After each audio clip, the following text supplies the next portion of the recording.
And joining us here at the CMN is Lisa Hendy. Great to see you, Lisa. Hi, Doug. Great to be by our with you. booth here Thank you. at EWTN, as we cover every year. And now you're an author, and what do you do in general? Well, you're a Catholic mom, I know that. Primarily always a Catholic wife and mom. I am working all the time on new book ideas. I run the website CatholicMom.com. Yeah, how did you get involved with writing? Did it start first as being a blogger? It was an offshoot of the website, which started in the year 2000, so we're celebrating Right. 16 years. So you're one of the early adapters I was a blogger before there were even bloggers, really. Right. So, but our website continues now with volunteers really from around the world. And what about the blogosphere? We don't hear as much about blogs so much anymore. Has it changed? The environment, the landscape changed on the web? Well, we're always on the cutting edge of technology in the church. So we had websites and we had blogs, and now we're really into social media and using everything from Facebook to Instagram to even Snapchat now. I'm following a bunch of people at World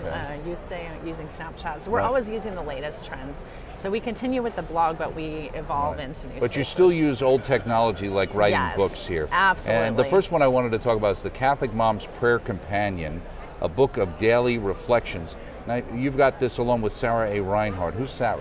Sarah is my partner in many things, but she's my co-editor on this book, and we brought together a team of 81 other authors. Sarah's a wife and mom living in Ohio, 4 young children, so she brings a slightly different perspective. And what this is a daily devotional, so 366, because we've got you covered for leap year. I saw that, yeah. 366 daily devotionals that invite mom into a moment of quiet, to really consider the blessings in her life. And well, one of the things that struck me was, it seemed to me, unless I missed it, some of these were written by men. Is that true? Yes. Okay. We did want to bring in some men. We have some religious, a couple of single women too.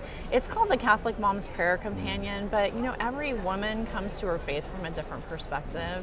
And we were really fortunate to bring in some folks like Mark Hart, Jeff Young, the Catholic foodie, and they bring a unique perspective, often a tribute to their wife and the service that she gives the family, but just a different voice as you find. So I wrote the first devotion for every month, but then my favorite parts are those that come after, and I've been praying with it, and it's just a real gift. So is caffeine and chocolate a major component of your writing? Always caffeine. Chocolate only during non-fasting seasons. Okay. Now you said this book is a labor of love. I mean, isn't every book a labor of love? It is, but this book was a particular challenge because when you invite 81 writers to come together on anything and you try to organize it, it sounds great in concept, right? 81 people, but then just the mechanics of that, and you can see, I mean, this book is a hefty book. So melding the perspectives, making sure people don't do duplicates, so everyday compliments, blending in not only the church calendar and liturgical seasons, but also some worldly, feasts that are in there and other kind of fun perspectives. So it was a lot of organization. And that was your goal, really, as you say here, to have a mix of voices, perspectives, tones, and vocations. Yes. And that's important, I think. In my family, I'm the eldest of 5. I have 2 younger sisters who are both women and mothers. Their lives are very different from mine. They both work full-time outside of the home. They have differing ages of children. One of them is the breadwinner for her family. And so their needs in a book like this are different from what mine might be. So we wanted to capture and create a resource that not only met them where they are, but then also created a community, as we're always doing with CatholicMom.com, a community of faith. You say among a community of friends from around the world. I'm wondering, is the lack of community one of the great challenges for being a Catholic mother these days, or a Catholic wife? It's ironic that we're in the world of Facebook and we're constantly talking about friends, and yet we feel isolated and lonely, and church should be a second home for us, a place where we come together and we feel that, that welcome. So that's what we're trying to create here, is a resource that brings women to prayer. Many times women are the ones who are struggling in Mass, they don't even hear the gospel because they're trying to take care of the kids. Yeah, so it's like in 5 minutes, really in 3 minutes, you can pick this up and know that you're praying with women around the world who have this in their hands, and we invite them to pray with and for each other, because I think that's how we're going to surmount some of the problems that are in today's world. And is some of this because of these kind of daily things designed because of the limited amount of time people have to pray, or at least they believe they have to pray? I think it's that they believe they have to pray, and the world is telling us that, you know, in 15 seconds or less on a Snapchat, or your show is long form, but videos now are much shorter. So we're trying to reach people in a way that has maximum impact in a short amount of time. My goal with this would be that it would create a habit for them that would then lead them into daily scripture, into prayer of liturgy of the hours. If we can catch them here and remind them that if you start each day with prayer, that can build, you know, your priorities for the day, and everything else goes so much more smoothly, we know, when we set to and prayer certainly as Mother Angelica always talked about, the living in the present moment, so important. Now you have a quotation here from another mother, Mother Seton: "Be attentive to the voice of grace." What did she mean by that, and why is that important in your mind? Well, Mother Seton, certainly you look at her life and say, wow, there was somebody who faced some pretty big challenges in her life, and yet we know that she gave her devotion to not only her family, but to the church as well. So I think that that's reminding women to stop exactly where they are, and maybe that's in the midst of chaos and craziness, and to seek those few moments of silence that are going to give you the grace that God has for you to get through what He's planned for that day. And so what's been the impact? How long has this been out? It's brand new. We're so excited to be launching it here at Catholic Marketing Network. I've been praying with an advance of it for 2 months, and I can tell you that this is going to revolutionize the way that the women who have this book bring prayer into their life. Wow, I think it is a hefty very goal. I know, and I hope that it blesses the women, that it feels like a warm hug at the start of their day and an invitation into a sisterhood of Christ that will expand beyond the pages of these books. Okay, very good. So that is the Catholic Mom's Prayer Companion Book of Daily Reflections. Okay, that's the first thing. We also wanted to talk to you, since you're a myriad author here of multiplicity. The Stranger at the Manger is one of the books of something called the Chime Travlers, and this is the 5th edition. So this, I'm assuming, is a kid's book. It's a children's book, really aimed at ages 7 to 10, but we have families reading them aloud at early ages and junior high kids reading them. It's a series based around fictional characters, Patrick and Katie Brady, who are twins who time travel into the lives of different Catholic saints. And in the first 4 books, they visited with St. Patrick, St. Kateri Tekakwitha, St. Francis of Assisi, and St. Clare of Assisi. And here in book 5, we have them chime traveling together, chimes as in the many bells used in our churches, like the Angelus bells, into the moment of the Nativity. And so they're immersed in following along the path to Bethlehem to the Nativity. Why do you think children are attracted to those kinds of approaches to things? Even adults, in many ways, movies about time travel are very popular. I think the device is interesting in this perspective because it invites a kid who may not know the term Lectio Divina to enter into a prayer experience in a way that fully immerses them into that moment, to imagine themselves as though they were there along the path to Bethlehem. You know, they find the donkey that carries Mary. They help find the room at the inn. They, journey to the presentation at the temple. So they're right there immersed in the story. But, to tell you the truth about this series, our saints are the greatest superheroes ever. We love superhero stories, and the opportunity with these books is to help keep kids reframe. It's not a dusty holy card that they see. It's a real story of a real person who faced challenges, and then our contemporary characters are dealing with issues in their own lives, like bullying or body image issues, things that kids nowadays have to face. Too much screen time, envy about a friend who is better socially situated. So the stories meld together to create a message that's fun. Okay, and in the travel, they get some insights into how to deal with that in their daily lives. My message when I talk to kids is that we're all saints in the making. So they can look at the life of the saint, and we look at a particular moment in the saint's life, and sometimes that saint had challenges too. Saint Patrick dumped into the middle of a sheep field.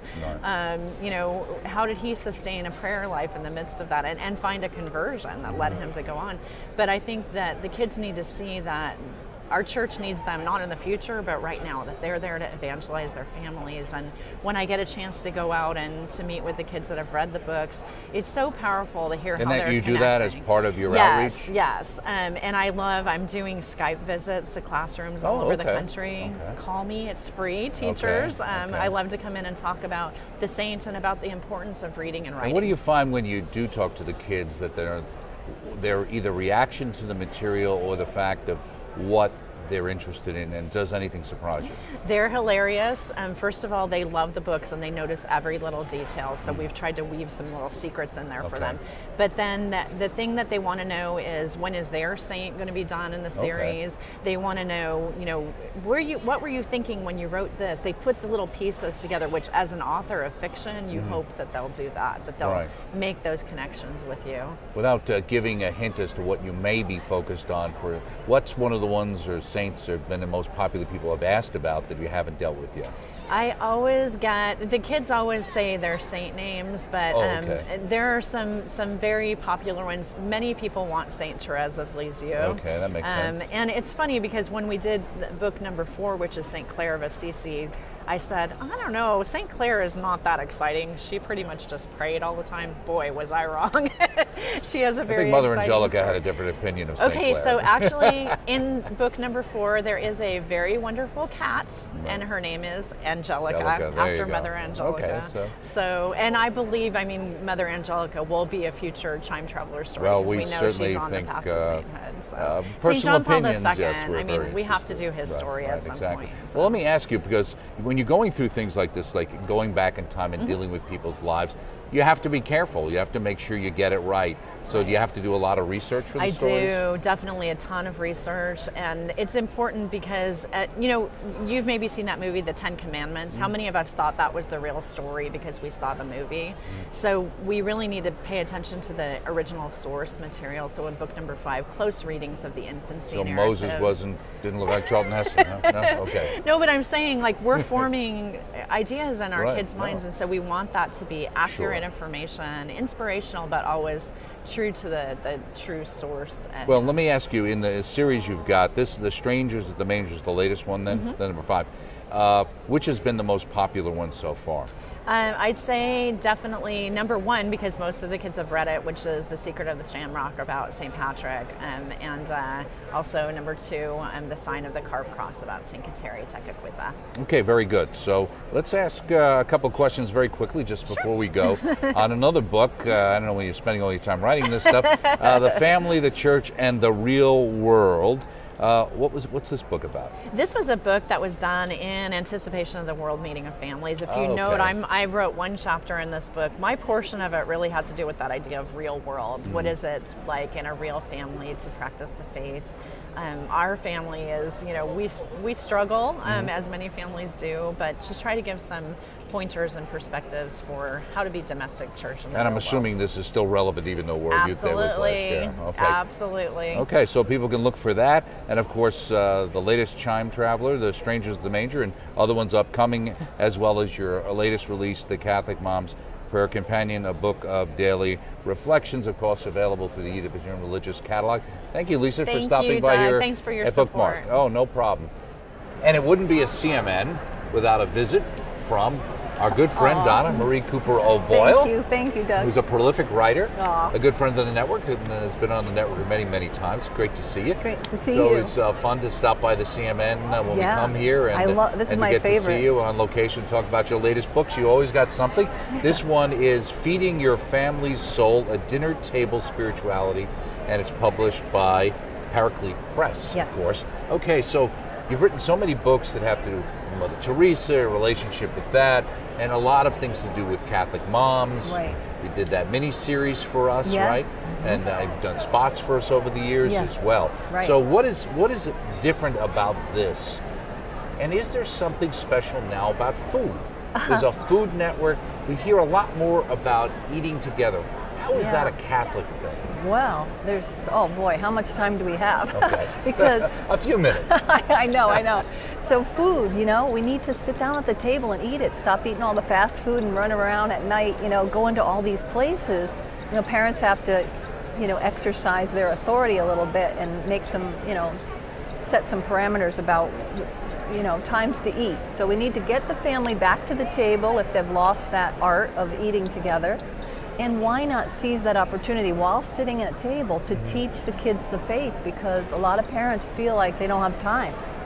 Right, and we think about our Lord, obviously, at the Last Supper, Yes. and we can imagine how many times he taught the apostles at At the table, table, when they yes. were sitting there That's right. together, talking, whether they were literally with a table or just out Right. and about Yes. and eating dinner together and breaking bread. I Right. noticed that you have our great friend Deacon Harold Burke-Sivers. Yes.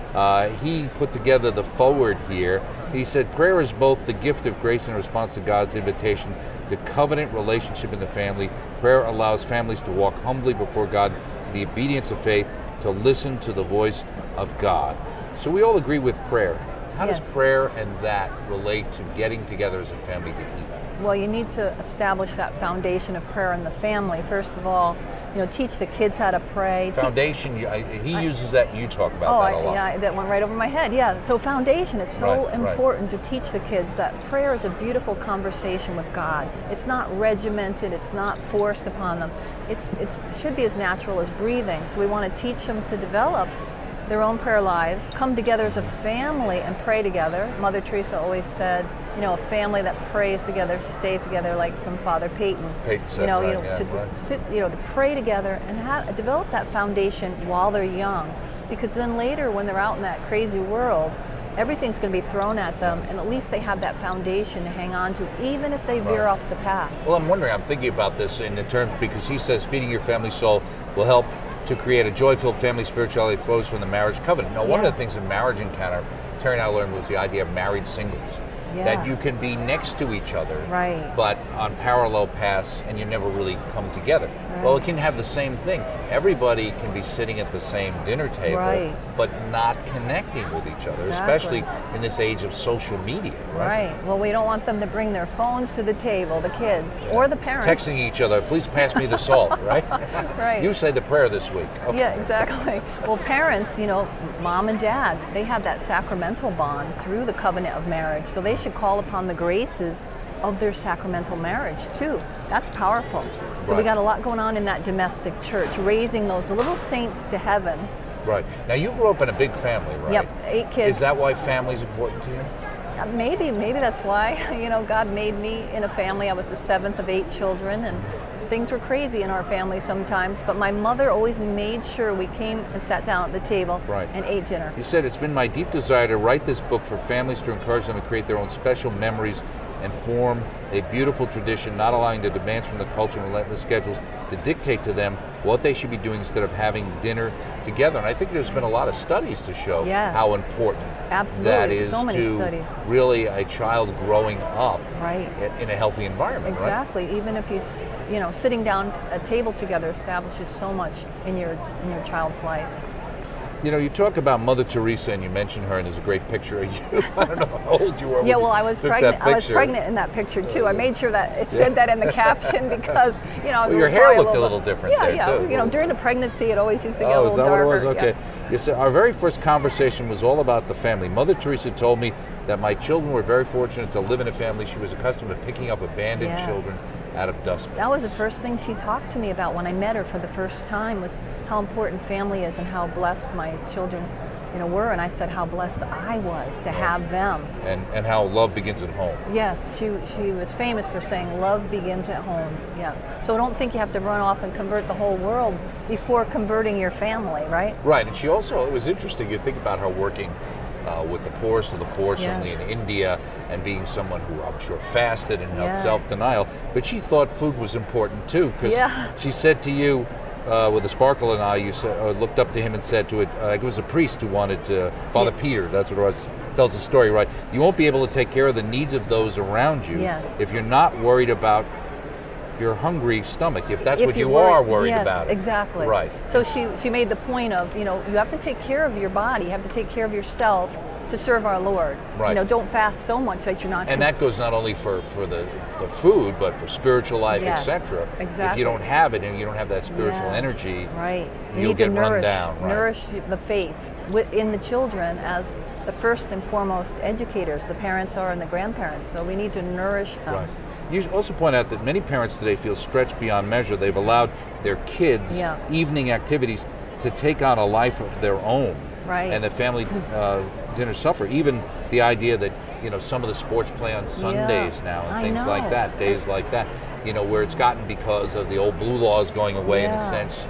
It's like every other day. I know. So parents, you want your kids to be well-rounded in everything, in the arts and sports, but you have to kind of get it down to a dull roar a little bit, otherwise you're not going to have any family time, and the kids grow up so fast, you're going to lose it all. And then again, we have to look at them and realize, are we doing this because it's best for the kid to be well-rounded, or so that I can hold my head up at the PTA, or when I'm talking about what Johnny or Jill is doing. Or have my own time while they're farmed out doing all these. That's true too, yeah. Because some parents will do it that way as well.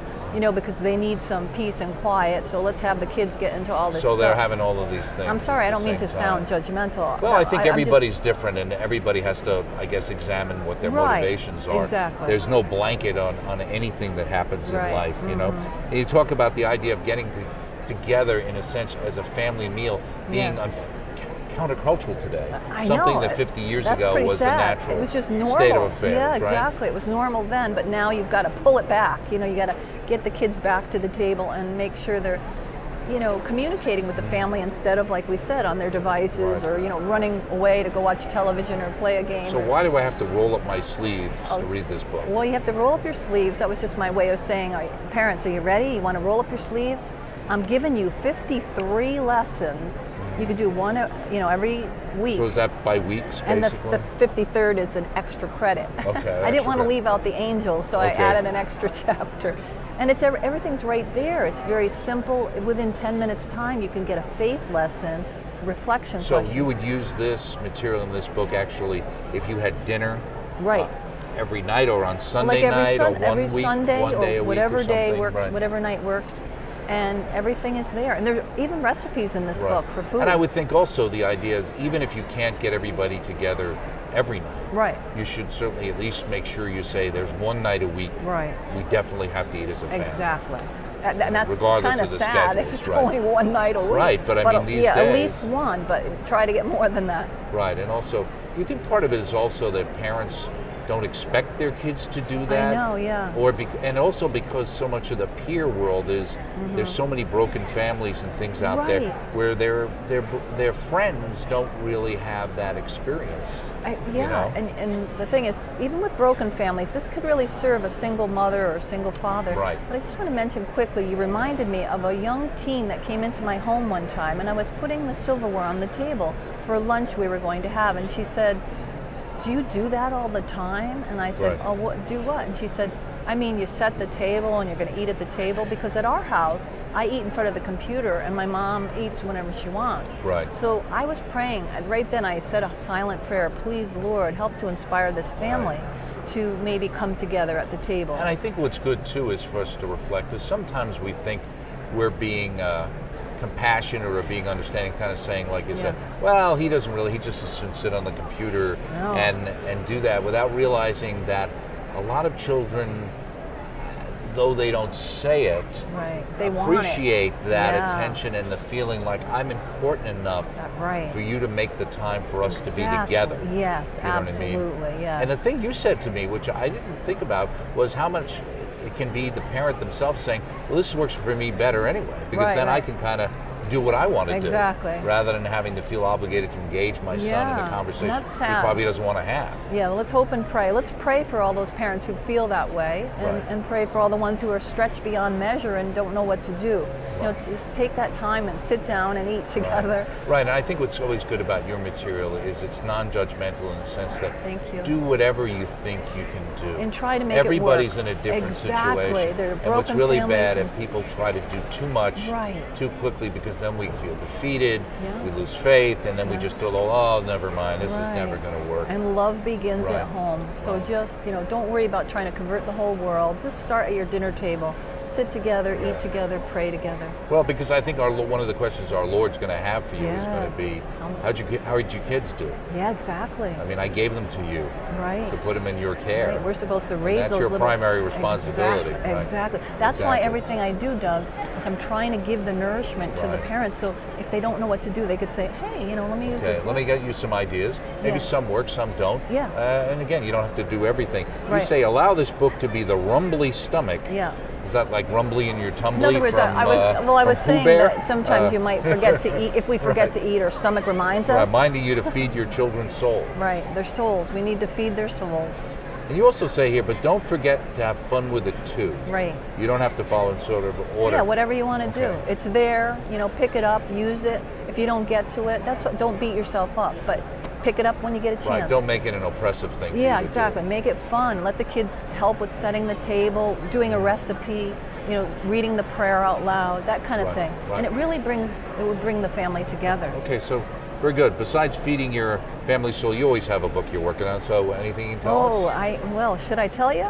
Well, it's up to you. Yeah, I would like to. I'm working on a book on Fatima for the 100th anniversary. Oh, great. Okay. Yeah, excited about it. Okay, and what's different about your book on Fatima from your perspective? Well, making what do you it think into, you're bringing to well, it's really hard, you know, to be better than Father Andrew because he's the expert and I love him. Well, he's writing the foreword. Oh, okay. But it's a devotional. It'll be a devotional, a way that we could really, you know, pray the message. Oh, great, because we're doing a lot with Fatima, a lot of events coming from Fatima because it's well, the anniversary year. Right, yeah, we started this year with the Angels and Portugal, year. And now you know the next year. So it's been a very exciting time to be involved with Catholic media and of course Fatima, very, very popular apparition. Yes. Well, thank you so much, Thank Donna you, Marie. Doug. Thank we look you. forward to that book as well. But this one is entitled Feeding Your Family Soul, Dinner Table Spirituality, and it's available through the EWTN Religious Catalog.